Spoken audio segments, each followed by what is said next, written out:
வெற்றி அடைஞ்ச ஹீரோக்கள் பல பேர் இருக்காங்க. இன்னொன்று அடுத்த கட்ட நகர்வை நோக்கி நகரக்கூடிய ஹீரோக்கள் இருக்காங்க. இந்த ரெண்டு பேருக்கு இடையில போராடக்கூடிய பல நல்ல ஹீரோக்கள் இந்த சினிமாவில் இருக்காங்க சார். அவங்களுக்கான வாய்ப்புங்கிறது வந்து இங்கே யாரோ ஒருத்தர் ஏற்படுத்தி கொடுத்துதான் சார் எல்லாருக்கும் நடந்திருக்கு. ஏன்னா அவருக்கு இவ்வளவு புரிதல் இருக்கும்னு எனக்குமே தெரியல சார். ரஜினியை ஃபர்ஸ்ட் படம் பண்ணும்போது யாருக்கும் தெரியாதுல்ல சார். இன்னைக்கு நமக்கு ரஜினி சார், இன்னைக்கு விஜய் சார், இன்னைக்கு அஜித் சார், யாரு எப்ப மாறுவாங்கன்னு யாருக்குமே தெரியாது சார். ஒரு படம் தான் அவங்க வாழ்க்கையை மாத்திருக்கு சார்.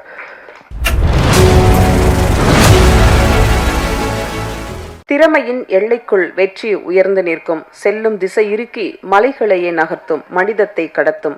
அப்படி தனக்கான பாதையை தமிழ் சினிமாவில் உருவாக்கி தரணியே புகழ வைத்த தனி ஒருவன். ஆர்ப்பரிக்கும் மகிழ்ச்சியோடு அழைக்கிறோம் நடிகர் ஆரி அவர்களை.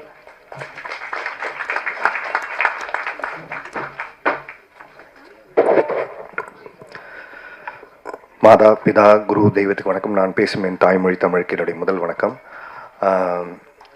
சீக்கிரம் பேசி முடிச்சிடறேன், அவங்ககிட்ட இதை வீணாக்க விரும்பலை. நேராக மேட்டருக்கு வந்துடுறேன். முதல்ல இப்படி ஒரு விழாவுக்கு படத்தில் நடித்தவங்க இன்றைக்கி அந்த விழாவில் வந்து கலந்துக்கிறது ரொம்ப கஷ்டமான ஒரு சூழல் இருக்கிற நேரத்தில் இவ்வளவு நேரம் பொறுமையாக இந்த விழா அழைப்புதலை ஏற்று யார் படம் யார் நடிச்சிருக்கா அப்படிங்கிறதெல்லாம் இல்லாமல் ஒரு ஃபோன் காலுக்கு மதித்து இங்கே வந்து இவ்வளோ நேரம் வெயிட் பண்ண ஒவ்வொருத்தருமே பாதம் தொட்டு என்னுடைய வணக்கத்தை சொல்லிக்கிறேன். முதல்ல யாரோ படம் எடுக்கிறாங்க, யாரோ ரிலீஸ் பண்ணுறாங்க, யாரோ நடிக்கிறாங்க, இதில் நமக்கு என்ன இருக்குங்கிறது இல்லாமல் ஒரு நல்ல சினிமா எடுக்கிறவங்களுக்கு பின்னாடி பக்கத்தில் நிற்கணும் அப்படிங்கிற ஒரு விஷயம். தனஞ்சயன் சார் கூட அவருக்கு வேலை இருக்குது கிளம்புங்க சார் சொன்னாங்க. இல்லை சார், நீங்கள் தனியாக இருப்பீங்க. ஏன்னா எப்போவுமே இந்த கல்யாணத்தப்போ கூட ஒரு மாப்பிள்ளை தோழன் இருப்பாங்க. இதில் 1000 பிரச்சனை இருந்தாலும் அந்த கட்சி படுத்தி கொடுத்துட்டு மனசு ஆறுதல் படுத்திட்டு, ஏய் நான் இருக்கேன்டா அமைதியாரு, கல்யாணம்லாம் அப்படி தான் பதட்டமாக இருக்கும், சரியா போயிடும் அப்படிங்கிற மாதிரி இந்த ரிலீஸுக்கான ஒரு பதட்டமும் சூழல் இருக்கும்போது ஒரு ஆறுதலாக இல்லைல்ல ஜெரன் சார் எல்லாரும் போனா கூட நான் இருக்கேன், நீங்கள் பேசுகிற வரைக்கும் நான் இருக்கேன்னு சொன்னேன். உங்களுக்கு என்னுடைய பெரிய நன்றி சொல்லிக்கிறேன் சார். அதுக்கப்புறம் இங்கே வந்த ஒவ்வொருத்தருமே, பரத்தா இருக்கட்டும், ரொம்ப ஷார்ட் நோட்டீஸில் பிளான் பண்ணி இதுக்கு ப்ராப்பராக யார் ரிலீஸ் பண்ணணும், யார் வாங்கிக்கிறது, இதெல்லாம் ஒரு பிரச்சனை இருக்குது இன்றைக்கி. யார் வரணும் யார் பண்ணணும்னு இது எதையுமே எதிர்பார்க்காம இந்த மேடைக்கு கூப்பிட்டோன்னே வந்த பரத், அவருக்கு முதல்ல நன்றி. பரத்துக்கு ஒரு சர்ப்ரைஸ் இருக்குன்னு சொன்னேன். அவரை கிளம்பி கொஞ்சம் ஒர்க் இருக்கு, ஹாஸ்பிட்டல் போயிட்டாரு. ஏன்னா அந்த படம் ஃபர்ஸ்ட் பரத் தான் நடிக்கிறதா இருந்தது, அவருக்கு போய் கதை சொல்றதா இருந்துச்சு. அதுக்கப்புறம் அடுத்த கதைக்கு டிஸ்கஷன் போயிட்டு இருக்கு. பரத்தை வச்சு படம் பண்ணலான்னு பேசிட்டு இருந்தாரு. அதான் நான் சொன்னேன், நீங்கள் வாங்க பிரதர், உங்களுக்கு ஒரு சர்ப்ரைஸ் இருக்குன்னு சொன்னேன். அவருக்கு அது இன்னும் தெரியாது, கிளம்பி போயிட்டாரு. ஏன்னா அடுத்து ஒரு 3 படம் பண்ணுறதுக்கு அவர் டிஸ்கஷன் பண்ணிட்டு இருக்காரு. அடுத்ததாக நான் சினிமாவில் இருக்கனா இல்லையான்னு எல்லாருக்கும் ஒரு டவுட்டு. இந்த பிக் பாஸ் போயிட்டு வந்ததுக்கப்புறம் கொஞ்சம் ஆளே காணோம். நெஞ்சுக்கு நீதி படம் பண்ணாரு. அப்புறம் மக்கள்கிட்ட எனக்கு என்ன தெரியும் அப்படிங்கிறது ஒவ்வொரு நேரமும் எனக்கு தெரியறது இல்லை. ஆனால் என்னை சுற்றி இருக்கிறவங்களுக்கு மற்றவங்களுக்கு தெரியும். அப்படி எனக்கு என்ன தெரியும், என்னால் என்ன முடியுங்கிறத நம்பி இன்னைக்கு ஒவ்வொரு வாய்ப்பை கொடுத்த என்னுடைய ஒவ்வொரு தயாரிப்பாளருக்கும், ஒவ்வொரு இயக்குனருக்கும், ஒவ்வொரு டெக்னீஷியனுக்குமே இந்த நேரத்தில் நான் அவங்களுடைய பாதம் தொட்டு நன்றி சொல்லிக்கிறேன். அதுக்கு அடுத்ததாக எனக்கு பிக் பாஸுக்கு அப்புறம் எனக்கு ஒரு பெரிய வாய்ப்பை ஏற்படுத்தி கொடுத்த வாத்தமிழாவுடைய producer Cheers Entertainment, Cheers Music, அவங்க அபி மேம்க்கு அண்ட் செல்வா சாருக்கு ஒரு பெரிய நன்றியை சொல்லிக்கிறேன்.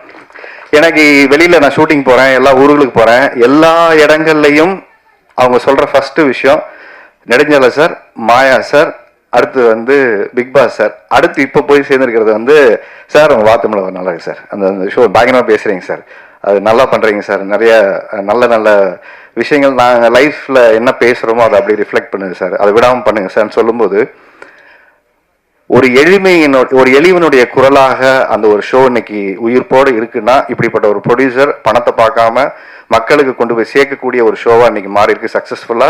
அவங்க எங்கிட்ட ஒரு ப்ராமிஸ் பண்ணாங்க, நான் உள்ள வரும்போது, நான் உள்ள வேணான்னு சொல்றதுக்காக தான் உள்ள போனேன். நமக்கு எது எப்படி இவ்வளவு நேரம் பண்ண முடியும், நமக்கு நடிக்க தெரியும், அங்க போய் ஷோ எப்படி ஹேண்டில் பண்ண பழக்கம் இல்லை.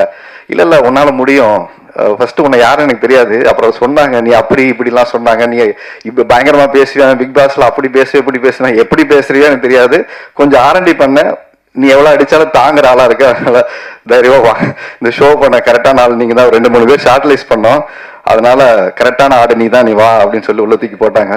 ஸோ அவங்க ஒரு ப்ராமிஸ் பண்ணாங்க, 1 வருஷம் அந்த ஷோ வந்து பல கிடைச்சிட்டு நீங்க பண்ணுங்க, அது ஒரு இடத்துக்கு போய் சேரும் அப்படின்னு சொன்னாங்க. அதே மாதிரி 1 வருஷம் அந்த ஷோ முடிஞ்சு லாஸ்ட் ஒரு ஃபியூ வீக்ஸ் மேக்ஸ் டிஆர்பியில் இது வரைக்கும் கலைஞர் டிவிலே ஹையஸ்ட் டிஆர்பி வந்து ஒரு ஷோ வந்து ஹிட் ஆச்சு. அதாவது பக்திமான், மனைவிகளிடம் மாட்டிய கணவர்கள் அப்படிங்கிற அந்த ஷோ வந்து ஆல்மோஸ்ட் 1 பாயிண்ட்டுக்கு மேலே டிஆர்பி வந்து ஒரு பெரிய சக்ஸஸ்ஃபுல்லாக அது இருந்துச்சு. கலைஞர் டிவின்னு கூப்பிட்டு எல்லாருமே பாராட்டினாங்க, மேம் எல்லாருமே பாராட்டினாங்க. இது ஏன் சொல்கிறேன்னா, இதுக்கப்புறம் ஷோ பண்ணுறாரு, டிவிக்கு போயிட்டாரு, படங்களும் பண்ணுறாரா ஒன்றுமே தெரில. ஆனால் ஆள் மட்டும் ஷூட்டிங் போயிட்டே இருக்காரு அப்படின்னு சொல்லிட்டு. ஏன்னா நிறைய இந்த இடைப்பட்ட காலத்தில் மற்றவங்க ஆடியோ லான்ச்சுக்கு வர்றது அதிகமாகிடுச்சு. நான் ஏன் ஆடியோ லான்ச்சுக்கு நானே வர்றது கொஞ்ச நாளுக்கு அப்புறம், சில வருஷங்களுக்கு அப்புறம் இப்போ தான் வரேன். அப்படிப்பட்ட ஒரு வாய்ப்பு ஏற்படுத்தி கொடுத்த என்னுடைய தயாரிப்பாளருக்கு நான் நன்றி சொல்லணும்.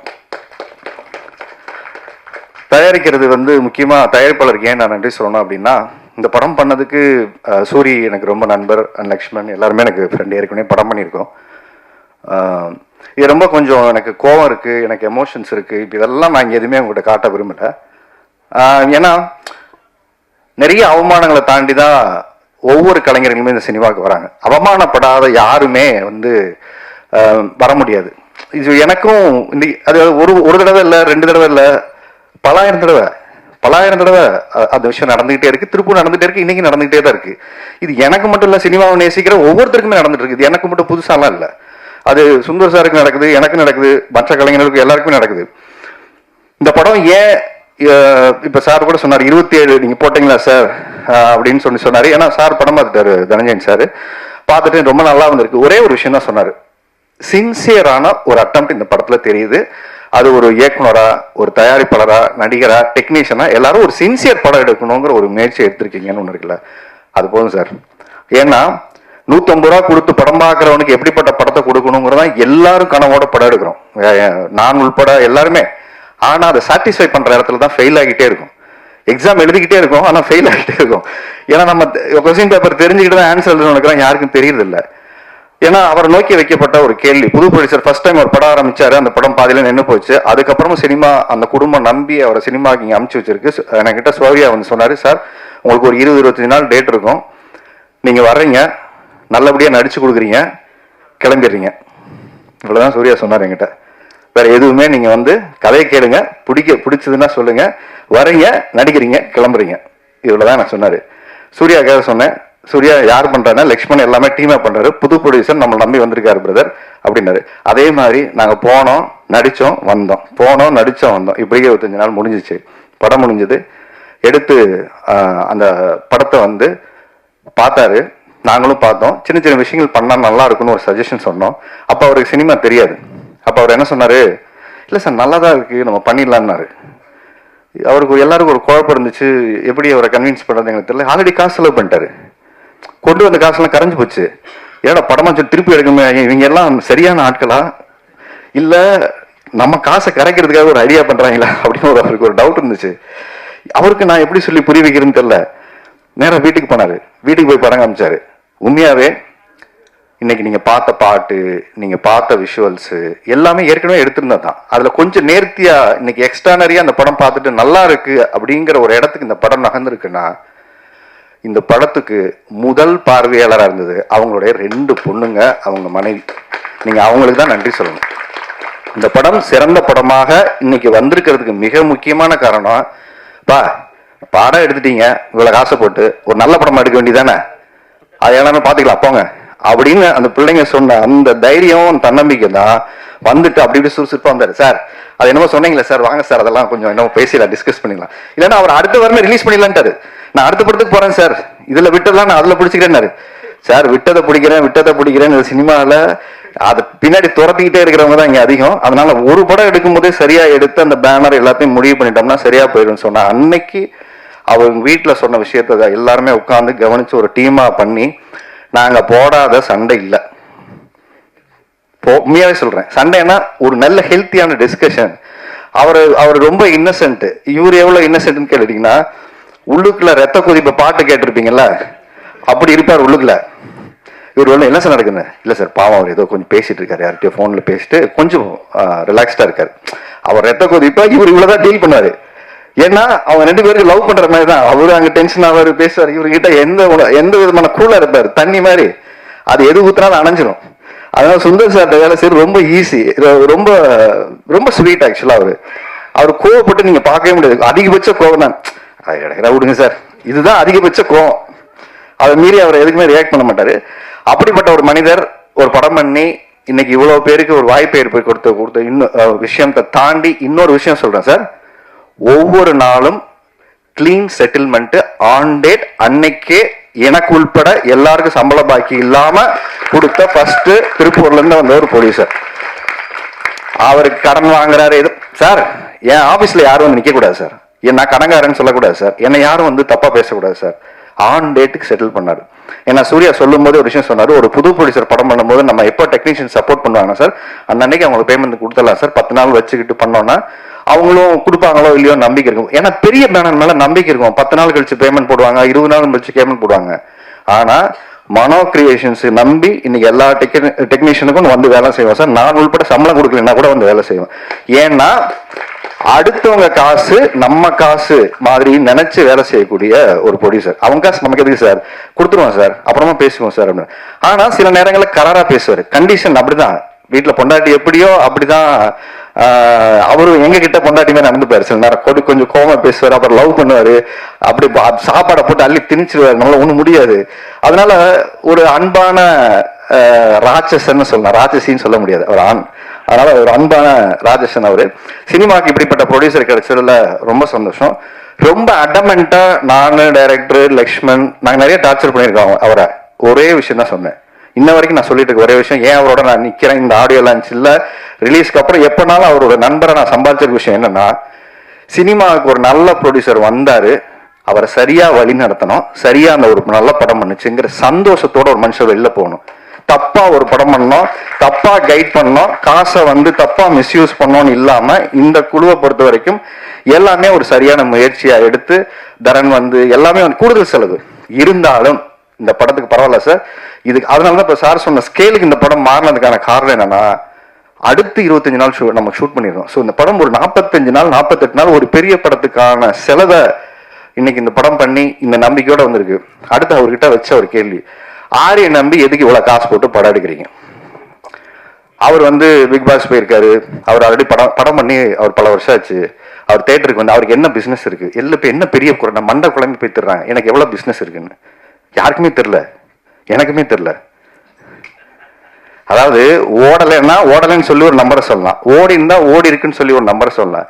ரெண்டுமே சொல்ல முடியாத ஒரு நம்பர் இருக்கும்போது அவர் சொன்ன ஒரு விஷயம், டிஸ்ட்ரிபியூட்டர் கிட்ட அவர் வந்து பேசியிருந்தாரு.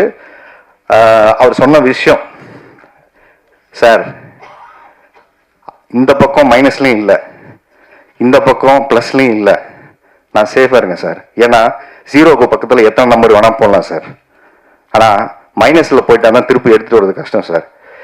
யாருக்கும் அறிமுகம் இல்லாத ஒரு முகத்தை நான் எடுத்துட்டு வரல.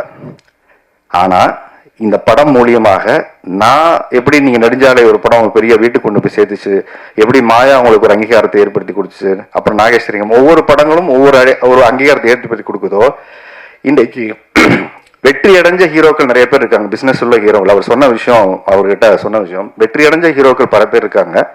இன்னொன்னு அடுத்த கட்ட நகர்வை நோக்கி நகரக்கூடிய ஹீரோக்கள் இருக்காங்க. இந்த 2 பேருக்கு இடையில போராடக்கூடிய பல நல்ல ஹீரோக்கள் இந்த சினிமாவில் இருக்காங்க சார். அவங்களுக்கான வாய்ப்புங்கிறது வந்து இங்க யாரோ ஒருத்தர் ஏற்படுத்தி கொடுத்துதான் சார் எல்லாருக்கும் நடந்திருக்கு. ஏன்னா அவருக்கு இவ்வளவு புரிதல் இருக்கும்னு எனக்குமே தெரியல சார். ரஜினியை ஃபர்ஸ்ட் படம் பண்ணும்போது யாருக்கும் தெரியாதுல்ல சார். இன்னைக்கு நமக்கு ரஜினி சார், இன்னைக்கு விஜய் சார், இன்னைக்கு அஜித் சார், யாரு எப்ப மாறுவாங்கன்னு யாருக்குமே தெரியாது சார். ஒரு படம் தான் அவங்க வாழ்க்கையை மாத்திருக்கு சார். காந்தாராங்கிற ஒரு படம் கர்நாடகத்துல இருந்து இன்னைக்கு வந்ததுக்கு அப்புறம் அந்த ஹீரோ நமக்கு யாருக்குமே தெரியாதுல்ல சார்.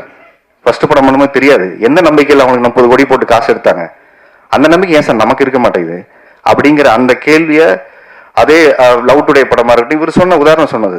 அப்போ யாரையோ நம்பி யாரையோ காசு போட்டாதான் சார் இந்த படம் ஜெயிக்க முடியும். அப்படி யாரையோ நம்பி போடுறதுக்கு நான் உங்களை நம்பி காசு போட்டேன் சார், கட்டாயம் இந்த படம் எனக்கு கரை சேர்க்கும் சார். அதனால நான் கவலைப்படலை சார். அதுக்கப்புறம் இந்த படத்தை கொண்டு போய் சேர்க்கிற ரிலீஸ்ல இருக்கக்கூடிய சிரமங்கள், அவரு எஃப்எம்எஸ் பிசினஸ் இதெல்லாம் பேசும்போது நிறைய சிக்கல்களை தாண்டி எனக்கு தெரிஞ்சு வடிவேல் சொல்ற டைலாக் மாதிரி எவ்வளவு அடிச்சாலும் தாங்கக்கூடிய ஒரு ப்ரொடியூசரா மாறிட்டாரு. குனியறாரு, அடி இந்த பக்கம் அடிங்கடா, அந்த பக்கம் அடிங்கடா, இப்படி கேக்குறீங்களா அப்படின்னு அது லேட்டாரு. ஸோ ஏன்னா அவருக்கு இங்க தெரியல, முன்னாடி சொல்லும் போது அதுக்கு வந்து அவருக்கு ஃபர்ஸ்ட் எல்லாம் ஃப்ரெஷ்ஷா இருந்துச்சு சார். ஒரு இடத்துல பிசினஸ் பேசும்போது கரெக்டா ஒரு கைட்லைன் போலன்னா சுத்திடும் சார் அப்படிங்கும்போது இப்ப அவர் நிறைய பேர் சுத்தல விடுறாங்க. இப்ப கொஞ்சம் ட்ரெயின் ஆயிட்டு அவரை எல்லாத்தையும் சுத்தல விடுறாரு. இவ்வளவுதானே படம், வாங்க வாங்க வாங்க பாத்துக்கலாம் அப்படின்ட்டு.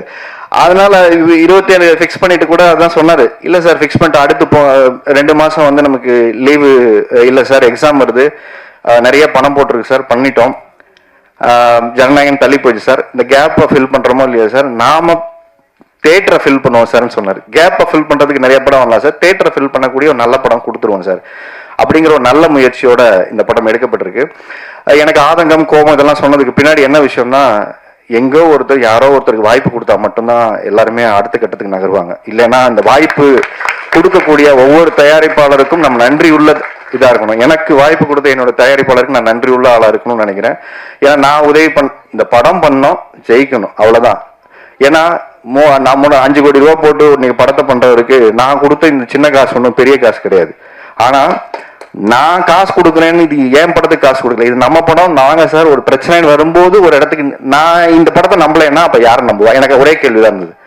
நானே இந்த படத்தை நம்பல அப்படின்னா நானே போக, அப்ப இந்த சுயநலமா ஒரு இடத்துல இருக்கும்போது என் சம்பளம் எனக்கு கொடுத்துருங்க சார், நான் வாங்கிட்டு போறேன்னு இல்லாம நாம எல்லாம் ஒரு இடத்துல நின்று இந்த படம் பண்ணுங்கிற முடிவோட வந்திருக்கோம். அதுக்கப்புறம் ஒரே விஷயம் சார், இன்னொரு விஷயம் சொன்னாங்க, அது ரொம்ப ஹர்ட்டிங்கா இருந்துச்சு எனக்கு வந்து.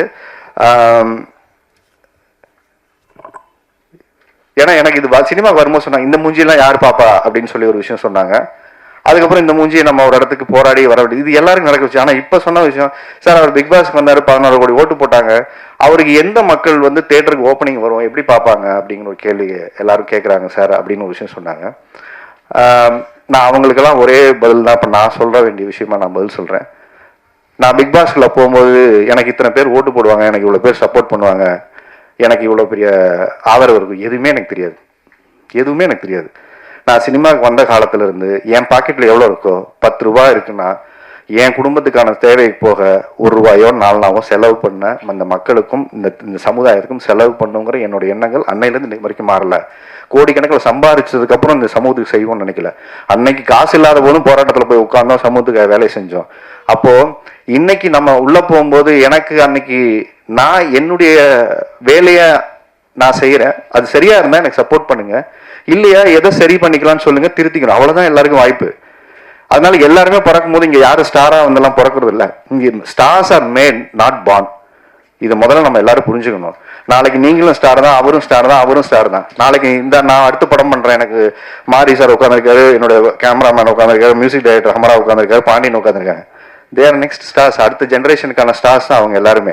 அப்போ எங்கோ ஒரு இடத்துல யாரோ ஒரு நம்பிக்கையாக கொடுக்குற வாய்ப்பு தான் ஒரு மனிதன் இங்க மாத்துது. அப்போ அவங்க எல்லாருக்கும் இந்த படமாக மூலியமாக நான் சொல்லுகிற ஒரே வாய்ப்பு, என்னை நோக்கி எரிந்த கற்களை எல்லாம் ஒரு பூக்களாக தான் நான் பாக்குறேன். ஏன்னா நான் ஒரு நல்ல படம் கொடுக்கணுங்கிற பொறுப்புணர்ச்சி அதை கொடுக்குதே தவிர இந்த கோபமே கிடையாது. நல்ல படம் கொடுத்து எடுத்துட்டு வரேன், வாங்க போராடுவோம், மக்களை நோக்கி ஒரு படத்தை கொடுக்கறதுக்கான என்ன முயற்சியோ அதை பண்ணிருக்கோம். அதுல ஏதாவது குறை இருந்தா சொல்லுங்க, அடுத்த படம் திருத்திக்கிறோம், இவ்வளவுதான். இந்த படத்தோட முயற்சி அப்படிதான், ஒரு நல்ல படமா எடுத்தாச்சு, எங்க அறிவுக்கு உட்பட்ட ஒரு நல்ல படத்தை எடுத்திருக்கோம், ஒரு தரமான ஒரு படத்தை எடுத்திருக்கோம். மியூசிக் டைரக்டர் அவருடைய உழைப்பை போட்டிருக்காரு, டைரக்டர் போட்டிருக்காரு, கேமராமேன் போட்டிருக்காரு, ஃபைட் மாஸ்டர் போட்டிருக்காரு. இந்த படத்துல என்னைக்கும் நான் செத்துருப்பேன் ஆக்சுவலா. அது ஆக்சுவலா ஒரு day and night 38 hours shoot பண்ணோம். காலையில் 6 மணிக்கு முதல் நாள் ஆரம்பிச்சு அப்படியே ஃபுல்லாக ஷூட் பண்ணி அப்படியே காலையில் 7-8 மணிக்கு போய் அந்த மொட்டை மாடியில், அந்த மாடியில் வந்து ஒரு ஷாட் இருக்கும் மேலே ஏறி, எனக்கு அதான் ஃபுல் நேரம் தூக்கம் இல்லை, மேலே போய் நின்றுருக்கோம், போதும்னு சொன்னாங்க. இவங்க வேணாம் சார், வாங்க சார் போதும்னாங்க. ஒரு ட்ரான் ஷாட் மேலே இருந்து எடுக்கணும்னு சொல்லிட்டு மேலே போய் உட்காந்துக்கிட்டு அந்த இடத்துலயே ட்ரெஸ் மாற்றிட்டு மேலே 7 மணிக்கு நல்லா பார்த்துங்க, அங்கேயே படுத்துக்கிட்டு அங்கேயே மேலே போடுங்க சார், கீழே போனால் லைட் ஆகிடும், ஏன்னா அடுத்து கால் ஷீட் வந்துடும் சொல்லிட்டு அங்கே மாற்றிட்டு அந்த உச்சியில் போய் நிற்கிற ஒரு ஷாட்டு அந்த மேலே. அந்த இதில் எனக்கு ஏசி லெக்மெண்ட் ஆச்சு, மேலே நின்றுட்டு இருக்கேன், காற்று அடிக்குது, ஒரு செகண்ட் அசைஞ்சிட்டு அங்கேருந்து அன்னைக்கே கீழே விழுந்துருப்பேன். அன்னைக்கு தான் ரியலைஸ் பண்ணேன், சினிமா பேஷனாக லவ் பண்ணா நான் இவ்வளோ வெறித்தனமாக பண்ணக்கூடாது, நம்ம நம்பி குடும்பம் இருக்குன்னு ஒரு பயத்தை கிரியேட் பண்ண இடம் எனக்கு அந்த இடம். இல்லை அது ஒரு ஷாட் எடுத்துடலாம் சார், வாங்க சார், ஏன்னா இவர் ஃபீல் பண்ணிட்டார், மேலே போகலாம் சார், லேட் ஆச்சு நாளைக்கு எடுத்துக்கலாம். நாங்கள் ஏன் இதை சொல்றேன்னா, சினிமாவை பேஷனோட வேலை செய்யக்கூடிய எத்தனையோ பேர் இங்கே இருக்காங்க, அவங்களுக்கான வாய்ப்பை ஒரு இடத்த கொடுக்கக்கூடிய இயக்குனரும் அதுக்கான ப்ரொடியூசரும் கிடைக்கும் போது சரியா பயன்படுத்திக்கிற ஒரு வாய்ப்பாக தான் நான் பார்க்குறேன். இப்போ நான் அந்த கோபம் ஆதங்கள்லாம் சொன்ன விஷயத்துக்கு நான் பதில் சொல்றேன் என்னன்னா, சார் எனக்கு ஓட்டு போடும்போது இவ்வளோ பேர் 16 கோடி பேர் ஓட்டு போட்டாங்க சார், யார் ஓட்டு போடுவாங்கன்னு எனக்கு தெரியாது சார், யார் வந்து எனக்கு ஜெயிக்க வைப்பாங்க தெரியாது, எனக்கு அவங்க கப்பை குத்தி கொடுப்பாங்கன்னு எனக்கு வரல. இன்ன வரைக்கும் இந்த 9வது சீசன் போச்சு, இன்ன வரைக்கும் ஒவ்வொருத்தரும் வந்துகிட்டே இருக்காங்க. எல்லாருக்கும் என்னுடைய பாராட்டுகள், எல்லாருக்கும் வாழ்த்துக்கள். ஆனா ஒரு இடத்துல நான் என்னவா இருந்தேங்கிறதுக்கு தான் எனக்கு ஓட்டு போட்டாங்க. இந்த படம் என்னவா இருக்குன்னு பார்த்தா அதுக்கு நீங்க ஓட்டு போடுங்க. ஆனா முன்னாடியே ஜட்ஜ் பண்ணாதீங்க. இது நல்லா இருக்கு, இது நல்லா இல்லை, இவன் ஏன் வரணும், அவன் ஏன் வரணும்னு ஏன் கேட்குறீங்க? யார் வேணா அந்த சினிமாவுக்கு வரட்டும். ஒரு பேரியரை ஒரு தடை ஒரு விஷயமா ஏன் அதை ஒரு இடத்துக்கு இவர் முன்னுக்கு வந்தா என்ன நடந்துற போகுது, அவரு அதுல என்னால என்ன நடந்துற போகுது? நான் ஒரே விஷயம் சொல்லுவேன், இருக்கிறவங்ககிட்ட காசு வந்தா இருக்கிற இடத்துல போய் சேரும், இல்லாதவங்ககிட்ட காசு வந்தா 100 பேருக்கு போய் சேரும். இது ரொம்ப முக்கியமான விஷயம். இந்த மாதிரி ஒரு ப்ரொடியூசர் நாளைக்கு ஜெயிச்சாருன்னா 100 படம் இல்லாதவங்களுக்கு படம் எடுப்பாரு, 100 பேருக்கு வேலை வாய்ப்பு கொடுப்பாரு. ரொம்ப முக்கியமான விஷயம். இந்த மாதிரி ஒரு ப்ரொடியூசர் ஜெயிச்சாருன்னா 100 பேருக்கு வேலை வாய்ப்பு கொடுப்பாரு. ஏன்னா தன்னம்பிக்கை சினிமா நல்ல சினிமா எடுத்தா ஓட வைப்பாங்க, நம்பிக்கையை யாரு கொடுப்பா? தனஞ்சயன் வந்து இன்னைக்கு உட்காரணும்னு அவசியமே இல்லை. அவருக்கு நிறைய வேலை இருக்கு. அவர் அப்பவே போறேன்னு சொன்ன போயிருக்கலாம். ஆனா நான் பேசி முடிக்க இல்ல சார், அது நல்லா இருக்காது சார், நீங்க பேசி வரீங்க சார் அப்படின்னு சொல்ற விஷயம் இருக்குல்ல, இது போது சார். இந்த மாதிரி மனிதர்கள் இந்த சினிமால சம்பாதிச்சதே ஒரு பெரிய விஷயம் நினைக்கிறேன். அப்போ இப்ப பிக் பாஸ் போகும்போது எந்த எதிர்பார்ப்பும் இல்லாம நான் எப்படி உள்ள போனனோ, இப்போ எலெக்ஷன் டைம் எனக்கு ஓட்டு போட்ட வாக்காளர்கள் நம்பி தான் இந்த படம் எடுத்திருக்கிறேன். அவங்கள நம்பி தான் 27ஆம் தேதி வர்றோம். ஏன்னா சொன்ன வார்த்தை அது ஒண்ணு மாதிரி, சார் அவர் ஓட்டு போட்டவங்க எல்லாம் முடிச்சுட்டு வீட்டுக்கு போயிட்டாங்க, அவங்க ஒய்ஃப் ஸ்ரீலங்கெல்லாம் இருக்கலாம், அவங்க எல்லாம் அப்ப பார்த்தாங்க, இப்பெல்லாம் வந்து அந்த மூஞ்சியை பார்த்து யாரு தேட்டருக்கு வராங்கன்னு பார்க்கலான்னு ஒரு இடத்துல கேள்வியாகவும் கேட்டிருக்காங்க, சேலஞ்சும் பண்ணியிருக்காங்க. இந்த சேலஞ்சை நான் ஒரு இடத்துல என்ன சொல்றேன்னா, நான் நல்ல படம் எடுத்துட்டு வந்து கொடுக்குறேன், பாருங்க, நல்லா இல்லையா விமர்சனம் பண்ணுங்க, திருப்பிக்கிட்டு ஒரு படத்தை எடுத்துக்கிட்டு தான் வரேன். ஓட மாட்டேன் மைண்ட் எங்கேயும். இந்த சினிமாவை விட்டு நான் ஓட மாட்டேன். ஏன்னா இந்த 20 வருஷமா இந்த சினிமாவை விட்டு என்னைக்கே ஓடி இருக்கணும், நான் என்னைக்கே ஓடி இருக்கணும். நீங்க வைக்கக்கூடிய ஒவ்வொரு விமர்சனங்களையும் அது எது சரியா இருக்கோ எடுத்துக்கிட்டு திருப்ப வரேன். ஸ்ரீலங்கால இருக்கிறவங்க வந்து படம் பாக்குறாங்களா, ஸ்ரீலங்கன் தமிழர் வந்து படம் பாக்குறாங்க, அவங்களெல்லாம் அவங்க பார்த்து ஓட வச்சிருவாங்களா, இல்ல இந்த மூஞ்சியெல்லாம் இங்க பாப்பாங்களாங்கிற விமர்சனம் வைக்கிறீங்கல்ல, படம் பாருங்க, எது நல்லா இருக்குன்னு சொல்லுங்க, நடிப்பு நல்லா சொல்லுங்க, திருத்திக்கிறோம், நல்லபடியா அடுத்த படம் எடுத்துட்டு வரோம். ஆனா யாரு வரணும் யாரு வரக்கூடாது, இவங்களுக்கெல்லாம் இப்படி ஒரு ஒரு படம் எடுத்துட்டு வரதுனால இவரெல்லாம் ஏன் ஜெயிக்க வைக்கணும், இந்த இடத்துக்கு நம்ம போகவே வேணாம். யார் வேணா இங்க ஜெயிக்கணும் சார், யார் வேணா இங்க வரட்டும் சார். ஒரு நல்ல படம் எடுத்துட்டு வந்தா அதை கொண்டாந்து சேர்க்கறதுக்கான முயற்சியை ஒரு தயாரிப்பாளர் காசு போட்டு படம் பண்ணும்போது அதுக்கு பாராட்டுற விஷயம் இல்லைன்னா கூட அதை நசுக்கிற வேலை இங்க இருக்கக்கூடாது. அதுதான் இங்க தனஞ்சயன் சார் சொன்னாரு. அதனால இந்த படத்தோட கண்டென்ட் தான் பேசணும், நான் அதிகம் பேசக்கூடாதுன்னு நினைச்ச ஒரு விஷயம். குறிப்பாக அவருக்கு நன்றி சொல்றதுக்காக இந்த டைம் எடுத்துக்கிட்டேன். நான் சொல்லி இந்த படத்தை கொண்டு வந்து பிப்ரவரி 27ஆம் தேதி யாரு பொறுப்புல இந்த படத்தை கொடுக்குறேன்னா, நீங்க சொன்ன அதே மக்களுடைய பொறுப்பு கிட்ட தான் இந்த படம் கொடுக்குறேன். ஏன்னா நான் ஒரு வருஷமா ஒரு பொறுப்புள்ள ஒரு ஷோ பண்ணிட்டு இருக்கேன். அதுக்கப்புறம் இவ்வளவு ரெஸ்பான்சிபிலிட்டி உள்ள ஒரு பொறுப்புள்ள ஒரு தகப்பனா, ஒரு பொறுப்புள்ள ஒரு நடிகனா, இந்த சமூகத்தின் மேல் அக்கறையுள்ள ஒரு மனிதனா, நீங்க வேணா என்ன வேணா நினைச்சுக்கோங்க, ஒரு நல்ல படம் எடுத்து வந்து கொடுக்கணுங்கிற முயற்சியோட வந்திருக்கோம். இது நல்லா இருக்கு அப்படின்னா பாராட்டுங்க, சரியா இல்லைன்னா சொல்லுங்க, திருத்திக்கணும். ஸோ பிப்ரவரி 27ஆம் தேதி இந்த படம் ரிலீஸ் ஆகுது. ஒரு நல்ல முயற்சியா, கூட்டு முயற்சியா அந்த படம் வருது, தேட்டருக்கு வருது. எல்லாரும் வந்து பார்த்து, தேட்டர்ல வந்து பார்த்து இந்த படத்தை சப்போர்ட் பண்ணுங்க. இதற்கு பின்னாடி எல்லாரும் சொல்ற ஒரே விஷயம் தான், கிளிஷேவான ஒரு டயலாக். இந்த குடும்ப வாழும், அவர் வாழும், நான் வாழ்னேன், இதெல்லாம் கரெக்ட். ஒரே ஒரு விஷயம் தான், நேர்மையா உழைச்சா, நேர்மையா ஒரு படம் எடுத்துட்டு வந்தா, நீங்க தேட்டருக்கு வந்து நேர்மையா பார்த்து அதை சப்போர்ட் பண்ணுவீங்கிற நம்பிக்கை மட்டும்தான் ஒரு புது ப்ரொடியூசரை கொண்டு வரும், இன்னொரு புது கலைஞர்களை உருவாக்கும். நல்ல சினிமா தமிழ்ல வரலன்னா நீங்க வந்து பார்த்து சப்போர்ட் பண்ணீங்கன்னா கட்டாயம் வரும். அப்படி ஒரு சினிமாவா அதை ஒரு முயற்சியை நாங்க நினைச்சு எடுத்திருக்கோம். அது சரியா இருந்தா நீங்க தயவு செஞ்சு வந்து எங்களை எல்லாரும் சப்போர்ட் பண்ணுங்க. இந்த மாதிரி ஒரு தயாரிப்பாளர் ஜெயிச்சானா எங்களை மாதிரி 100 பேருக்கு வாய்ப்பு கொடுப்பாரு. அது பிரஜனுக்கு எல்லாருக்குமே நிறைய வாய்ப்பு கொடுப்பாரு. So thanks to Prajan. இங்க வந்த ஒவ்வொருத்தருக்குமே என்னோட நன்றி சொல்லிக்கிறேன். சூர்யா, கார்த்தி, மேக்கப் மேன், முருகா வந்து கூகார்த்தியோடைய வரிகள் வந்து ரொம்ப எக்ஸ்ட்ரா நிறைய அந்த பாடல் கொடுத்துருக்காரு. எனக்கு ரொம்ப வருத்தம் படுது. லவ் சாங் இன்னும் கொஞ்சம் கிராண்டா விஷுவல் பண்ணான்னு அவர்கிட்ட சொல்லிட்டே இருந்தேன். அவர் ரிலீஸ் பண்ணதுக்கு அப்புறம் அவருமே ஃபீல் பண்றாரு, இது கொஞ்சம் அப்படி எடுத்துக்கலாம்ல சார், சாட்ட செம்மையா இருக்குன்னு சொல்லி மேமும் சொன்னாங்க. இந்த பாட்டு ரொம்ப நல்லா இருக்கு அப்படின்னு சொல்லி சொன்னாங்க. ஸோ உங்களுக்கு அடுத்த படத்துக்கும் எனக்கு 2 பாட்டு எழுதிருக்கீங்க. ஸோ ரொம்ப நல்லா எழுதியிருக்காரு. உங்களுக்கு பெரிய எதிர்காலம் இருக்க முடியாது, தொடர்ச்சியா நம்ம வேலை செய்வோம். இந்த சினிமா நல்ல கவிஞர்களை கொண்டாடிய ஒரு சினிமா. நாளைக்கு நீங்க கண்ணதாசன் மாதிரி, வாலியா மாதிரி நிறைய நல்ல நல்ல பாடல்களை கொடுக்கக்கூடிய ஒரு கவிஞரா நீங்க வரணும்னு கட்டாயம் வாழ்த்துறேன். அப்புறம் தரன், எனக்கு நல்ல பாட்டு கொடுத்துருக்கீங்க தரன். மாலை பொழுது மாதத்துக்கு அப்புறம் அப்பா பொண்ணுக்கு ஒரு சாங், என் பொண்ணு வந்து அந்த பாட்டை பார்த்துட்டு பயங்கர ஃபீலிங்ஸ். நீ என்னப்பா அந்த பொண்ணெல்லாம் தூக்கி வச்சுட்டு கொஞ்சிட்டு இருக்க, என்ன எப்படி இது கொஞ்சலான்ட்டு. இப்ப வேற பாட்டை போட்டதுக்கு அப்புறம் அவங்க அம்மா கூட அனுப்பிச்சிட்டா, அந்த பொண்ணை தூக்கி சுத்துற என்ன பாக்குறா ஒரு மாதிரியா. அப்பா அப்படிங்கிறா. ஸோ அதனால அந்த பாட்டு அவளுக்கு ரொம்ப, நான் சொன்னேன் திருப்பி அதே மாதிரி உனக்கு உன்னை ஷூட் பண்றேன், உன்னை அது மாதிரி எடுத்து நான் கொஞ்ச நேரம் அவளுக்கு ப்ராமிஸ் பண்ணியிருக்கேன். வேணாமா? வெக்கத்தை பாரு. ஸோ அதனால அந்த அளவுக்கு அவளுக்கு அந்த பாட்டு பார்த்துட்டு பொசசிவ் ஆயிடுச்சு. மகள்களை பெற்ற அப்பாக்கள் எல்லாரும் காலங்காலமாக கொண்டாடக்கூடிய ஒரு பாடலை கொடுத்துருக்கீங்க. ஸோ உங்களுக்கு என்னோட பெரிய நன்றி. ஏன்னா உலகாயிங்கிற வார்த்தையை கேட்காம ஒவ்வொரு தகப்பனும் கடந்து போக முடியாது. அந்த மாதிரி ஒரு அழகான ஒரு பாடல். அந்த சிங்கர்ஸ் எல்லாருக்குமே என்னுடைய நன்றியை சொல்லிக்கிறேன். ஒளிப்பதிவாளர் லக்ஷ்மண், நாங்களாம் புளிஞ்சிருக்கோம் அவரா, அவரும் வச்சு செஞ்சிருக்கோம் அவரு. ஸோ இந்த படம் அவருக்கு ஒரு பெரிய பிரேக்கு. அப்புறம் டேஞ்சர் மணி ஃபைட் ரொம்ப அந்த இன்ட்ரோ பிளாக் ஃபைட் ரொம்ப மெனக்கெட்டு நாங்கள் பண்ண ஒரு ஃபைட்டு. குறிப்பாக ஒரு 4-5 நாள் நாங்கள் ட்ரிகர்ஸ் எல்லாம் பண்ணி அதை ரெக்கி பண்ணி எடுத்த ஒரு ஃபைட்டு கிளைமேக்ஸும் பார்த்தீங்கன்னா ஒரு நல்ல ஒரு கிளைமேக்ஸ் ஃபைட்டாக வந்திருக்கு. ஏன்னா 2-3 படம் தொடர்ச்சியாக வேலை பார்த்துருக்கோம். அதில் தான் எனக்கு காலில் முடிஞ்சிருச்சுன்னாரு. நான் அந்த பார்க்கூர்லாம் கற்றுக்கிறேன்னு சொல்லிட்டு அங்கே நிறைய சாணி போட்டிருந்தாங்க. ஓடி ஜம்ப் பண்ணலான்னு சொல்லிட்டு நம்ம தான் கொஞ்சம் ஆர்வக்கோளராச்சே. இல்லை அது வரேன் துரத்தி தானே போனோம், நான் கொஞ்சம் லென்த் எடுத்துக்கலாம்னு எடுத்தேன்.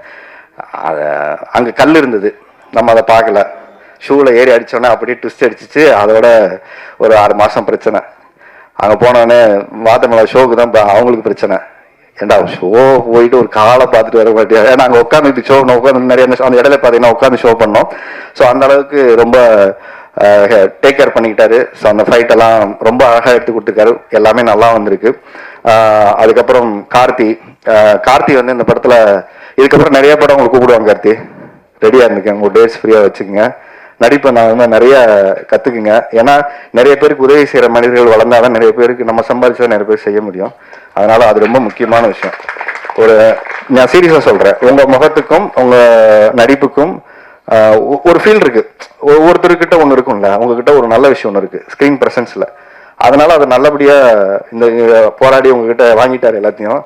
அடுத்த படத்துக்கு அந்த போராட்டத்தை குறைச்சிட்டு நீங்களாவே இயல்பாக நடிக்கிற இப்போ தயாராகிட்டீங்கன்னா ஒரு சீசன் நடிகர் ஆகிடுவீங்க.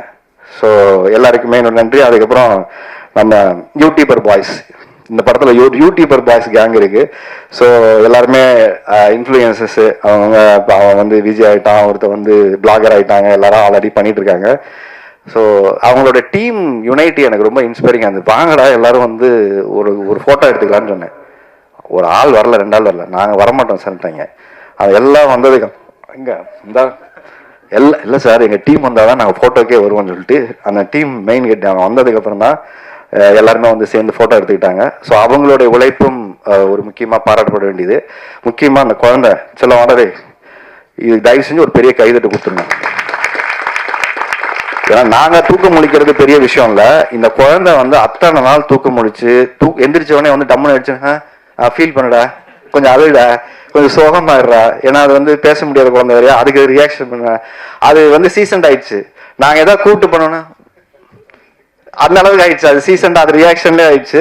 ஸோ பல்லு விழுந்துருச்சு. அதாவது வளர்றதுக்குள்ள படத்தை நாங்கள் ரிலீஸ் பண்ணிட்டோம். பல்லு விழுதுன்னு சொல்லிட்டு 27 ரிலீஸ் பண்ணுறோம்.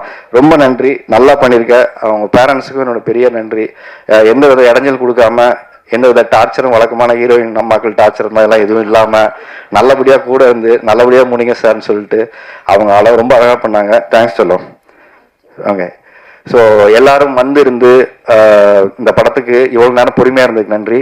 பத்திரிகையாளர்களுக்கும் ஊடக நண்பர்களுக்கும் நான் சொல்லுகிற ஒரே ஒரு கோரிக்கை இதுதான்.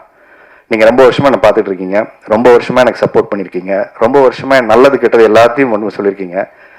இது என்னுடைய பட விழாவாக இல்லாமல் இது நம்முடைய பட விழாவாக, உங்கள் குடும்ப விழாவாக இது இருக்குங்கிறத நான் நம்புறேன். ஏன்னா நான் நிறைய விழாக்களுக்கு பேசிட்டு போயிருக்கேன். என்னுடைய விழாவில் நான் பேசுகிற நேரமாக இதில் இருப்பதில் நான் வைக்கக்கூடிய உங்கள் கோரிக்கை, இந்த படம் நல்லா இருந்தால் சப்போர்ட் பண்ணுங்க. அவ்வளோதான். நான் ஒரே சொல்லு, இந்த படம் நல்லா இருந்தால் நீங்கள் தயவு செஞ்சு கொண்டு போய் சேருங்க. ஏன்னா உங்களுடைய ஒவ்வொரு ட்வீட்டும் ஒவ்வொரு செய்தியும் தான் இப்படிப்பட்ட தயாரிப்பாளரை கொண்டாடும். ஏன்னா இதுக்கு பெரிய கூட்டு இங்கே நாங்கள் பிரம்மாண்டமாக பண்ண முடியாது. அவர் பிரம்மாண்டமாக படத்தை செலவு பண்ணிட்டாரு. ப்ரமோஷனுக்கும் எங்களால் என்ன சக்திக்கு உட்பட்டதோ அவர் பெஸ்ட்டாக செய்ய முயற்சி பண்ணுறாரு. ஸோ ஊடக நண்பர்கள், நீங்கள் கொடுக்கக்கூடிய ஒளியின் வெளிச்சத்தில் தான் இந்த படத்தின் வெற்றி இருக்கிறது. ஸோ இந்த படத்தை உங்ககிட்ட ஒப்படைச்சிட்டோம். அடுத்தது எலெக்ஷனில் ஓட்டு போட போகிற மக்கள்கிட்ட இந்த படத்தை ஒப்படைச்சிட்டேன். ஸோ யாரை ஜெயிக்க வைக்கணுங்கிறத அவங்க முடிவு பண்ணட்டும். 27ஆம் தேதி என்னுடைய முடிவு என்னன்னு எனக்கு தெரியும். எலெக்ஷனில் யார் ஜெயிக்க போகிறாங்க முடியும் மக்கள் முடிவு பண்ணட்டும். நன்றி, வணக்கம்.